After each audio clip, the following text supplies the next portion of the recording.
Okay. Battery issues today because my dumbass didn't charge anything. All right, so I have everything masked off with electrical tape. You put a little bit of warm water. Plain old water works. You can probably use a still if you're anal retentive like I am, but plain old water works. You have your little strips that are cut. That will be used to basically, you're going to be dabbing this, okay? You're going to be basically etching it. You'll hear it sizzle as it goes along, okay? You got your 9-volt battery. Everything is nice and clean. Got the instructions because, you know, hey, I'm not going to be trying to pretend like I know everything. So what we're going to do is we have our cotton pad, and then we're going to put it in salt water. So let's see. So on the alligator clip, we are going to hook this thing up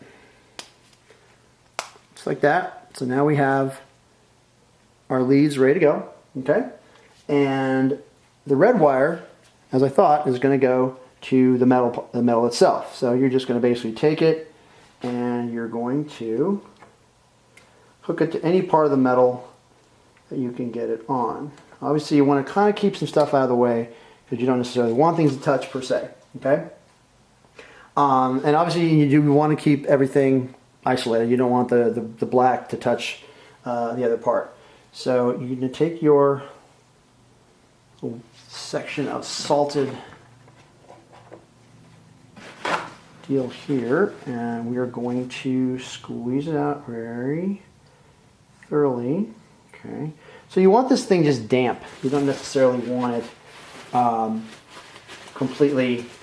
You want it wet, but you don't want it dripping. Okay, and this will actually cover the entire stencil.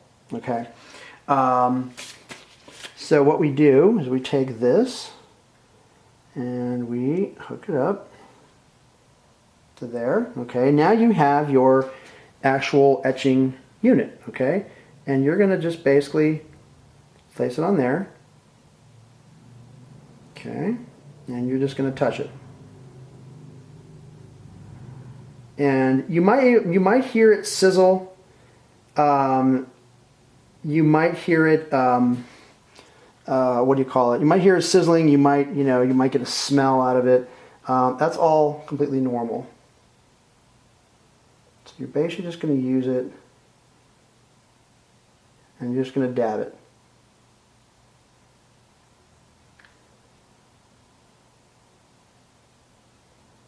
Okay.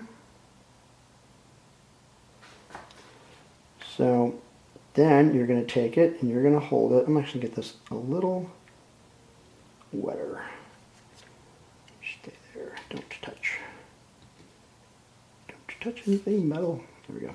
Okay. I'm going to put a little bit more water on this. Again, damp, but not soaking.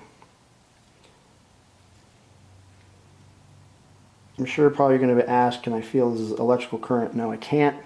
I'm sure maybe if I didn't have the gloves on, I might be able to. So if you have a timer on a phone or something, you basically just want to take this and hold it for 60 seconds. Just try to get a good grip on it. So if you want to do the top, you can do the top, and you can just start there, and you just hold it. It's fucking slippery.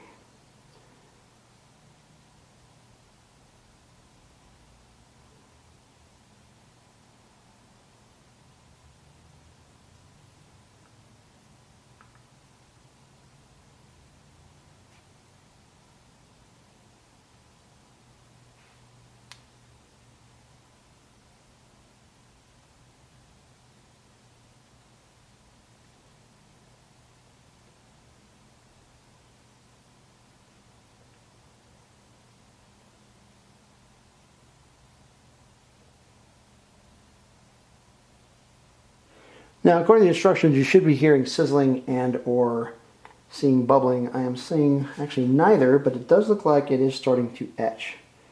And you can see it turning a little discoloration on the actual cotton pad. So it looks like we are doing something right.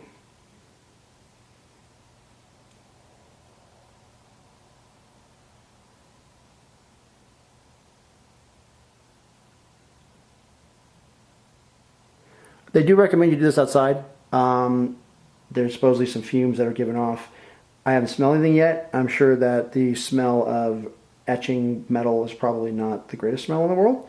And I probably should have this on my phone so I can actually time the 1 minute, but I'll do this kind of approximately for now. We'll go from there. I can see it though turning colors, and I can see the actual stencil actually etched into the cotton pad. So that is a good sign. Actually, try something. I'm going to move this, and I'm going to move this because I'm going to isolate this a little bit more. I did have this touching another piece of metal, and it's possible that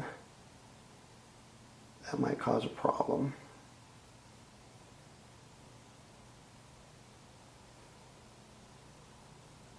Okay, I'm starting to hear a little bit of sizzling. You won't be able to hear it. It's almost imperceptible with all the outside noise.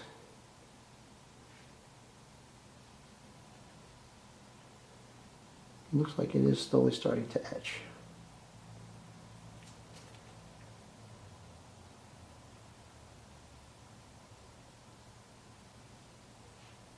Yes, I can actually hear it. If I get my ear next to it, I can actually hear it starting to, actually I can hear it sizzling, which indicates that it is burned, that the saltwater solution in the cotton pad is actually burning into the metal and actually etching the metal with the stencil that we were looking for. So this is awesome.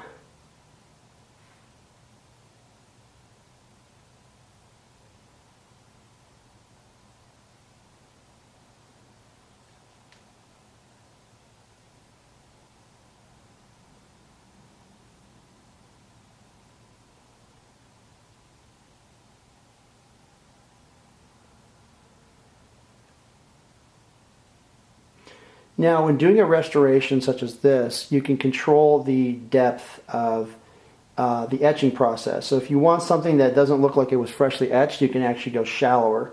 And you can, I'm going to unplug this temporarily. You can actually go shallower, and you can, look like, like you have worn metal or whatnot. You won't be able to see it. I'm going to switch this pad out. You can see where the pad has turned some colors, so because it's actually etched the metal itself. Being that this is a fairly thin stencil, I don't really expect it to be like crazy, thick as far as the etching. So it'll probably take some more time. I'm actually going to go and put my timer on it. I'm going to mix a little more salt in this thing. I'm actually going to put my timer on it, so that way, because they basically recommend 1 minute, and then 15-second intervals in between. But as you can see, the process in general is fairly simple and fairly straightforward and actually fairly easy.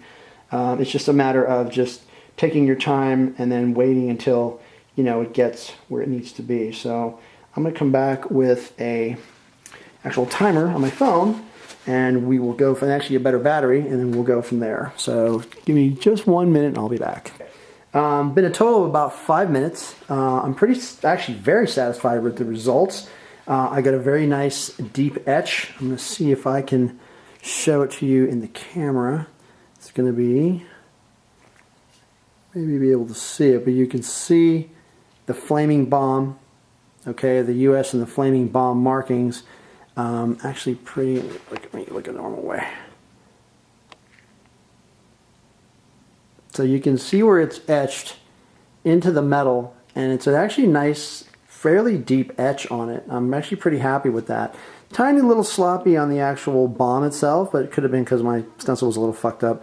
Not their fault, my fault for pulling it apart a little too fast. But overall, this is nice. I'm really, really super happy with that. From there, this will get a quick bead blast, and then it'll go into the part tank, and then I'll finish actually building this replica. I'm going to do the barrel next. Whoops. And again, it's going to get a mark right about there, US flaming bomb mark right there. Okay, focus. This camera never knows what to do. Come on, there we go.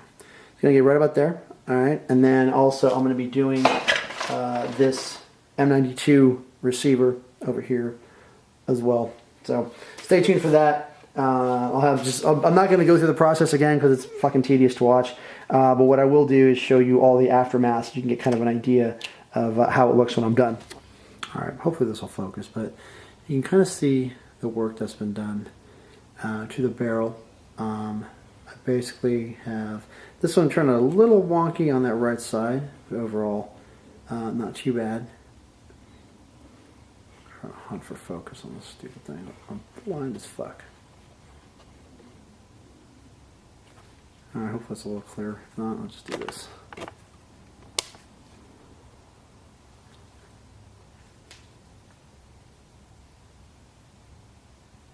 Anyway, so you should be able to see the U.S. Ordnance mark on the barrel right above this area here, right above the Winchester mark. Okay. Also, I did this trunnion for an AK-74. Let's see if I can get it in the light. You guys can actually see it better. The etching is it's actually pretty decent as far as, there we go. It's pretty decent as far as its depth. So this is basically a forced 89 AK-74 trunnion off a Bulgarian, and we converted it to a Russian, basically. And then so basically 89 and then serial number. So when I get the receiver done on this, I'll have the receiver match to this, so everything will match. Obviously it's not going to be an original Russian, but I'm not going to be selling it as an original Russian because anybody who knows the Russian guns will know exactly, you know, what to look for and whatnot. So like I said, hopefully you guys can see that, because I'm having a hell of a time because I'm blind and my camera's not focusing very well. And then finally, for the M92, you can see the URJ markings right there. These are from a vendor called Thor's Hammer. Let me pull his information. Really nice guy. His prices are very inexpensive. He basically will do custom stuff for you. You know, obviously there's a little bit of a wait. Here's his info. His eBay seller is Thors_Hammer5280 on eBay. You can also email him at thorshammer5280@gmail.com. And he also has a website, but I won't give him the website just because it's probably easier just to go in and either email him or find him on eBay. But he does sell pretty much all of the different types of stencils. You can see there's a Russian one, there's a Russian 74, there's a Hungarian. This is off of a trunnion I'm going to be doing for myself. There's a Russian Mulat. There's an old trunnion actually that I ended up selling or trading off that I'm going to turn around and send these stencils to him tomorrow. And then here is just some practice ones you can screw around with. You got a piece of metal, sheet metal, whatever. These are made by a guy named Weapon Mark. He is off the AK forum. I do like these. They're nice, but they're a tad bit thick. So I did have some problems getting the backing off of this thing. These from Thor's Hammer are a little flimsier, but actually the flimsy is better. And I know flimsy usually is mean to be bad, but actually in this sense it's a good thing. It's actually a little flimsier. It's a little easier to work with, and you're able to manipulate the part to where it will, you know, because they're so flexible. You can get in there and you can, you know, you can get the backing off easier. You know, and stuff like that. So I definitely like his stuff a little bit better. You know, he will do pretty much anything, everything from Chinese to Hungarian to, you know, the various manufacturers of AK-47, AK-74, etc., and Galils. So yeah, if you want to contact him or Weapon Mark on the AK forum, both of them will give you really good quality service. I don't know if Weapon Mark does the custom stencils. But you can always ask. I know that Thor's Hammer does, and I think I paid in this neighborhood of about $25 for like 6 or 7 stencils that were all done to match my actual trunnion on my old 74 that I was building. He's sent me a number for the new trunnion, and this will go basically on this build right here. So this build that has the 202-899 will have the matching number on different parts of of the gun, according to how the Russians originally did it. So anyway, any questions, let me know. militarygunguy702@gmail.com. Hope you guys enjoyed the video. I know it's a little bit tedious to try to kind of fast forward because some of the stuff, you know, getting the top part off is a real pain in the ass. You know, it's designed that way though, and you have to really be careful that some of these little inserts on the numbers and stuff don't stay behind, which also is a pain in the ass. But you can do that either with a toothpick or a very kind of medium, like they say tweezers, I don't have any, but I was going to use these stupid things I'd gotten from my mom years ago, some kind of craft shit that I was able to go in and actually pull. You know, because you're basically pulling the backing, you stick it down, you lock it down, and then you pull the top layer, and then what's left is your actual stencil. Once you tape it off, you're pretty much golden. So anyway, any questions? Hope you guys enjoyed the video. I'll have all kinds of other interesting stuff. This trench broom rebuild, along with some other builds and other stuff I've been kind of playing with. So thank you, and talk to you soon. Bye.